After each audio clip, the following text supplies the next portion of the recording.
In today's video, I'm going to teach you how to disable Copilot in Microsoft Excel, about 2 minutes.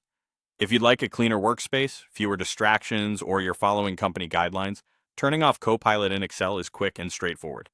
Start by launching Microsoft Excel and opening any workbook. It doesn't matter which file, just having a workbook open ensures the menus you need are available. Next, head to the File tab in the top left corner of the ribbon. This takes you to the Backstage view, where Excel's global settings live.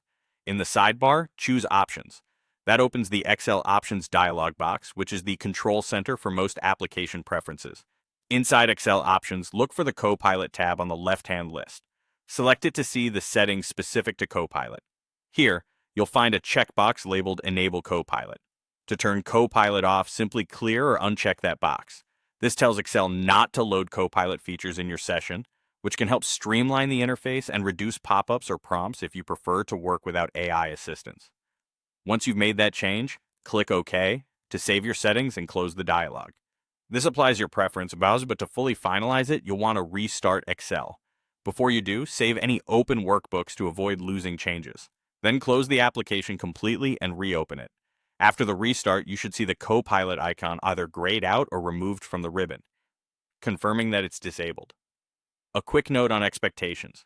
If you don't see a Copilot tab in Excel options, your version of Excel may not include this feature yet, or your organization's administrator may manage these settings centrally. In those cases, the option may be unavailable. Also, the appearance of the icon can vary slightly based on your build of Microsoft 365, but the setting you adjusted controls the feature regardless of where the icon usually appears.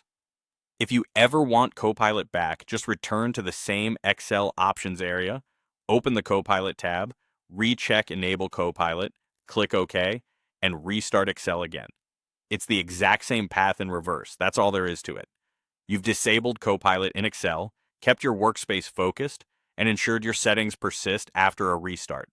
Thanks for watching, and if this helped, feel free to revisit these steps anytime you want to toggle Copilot on or off.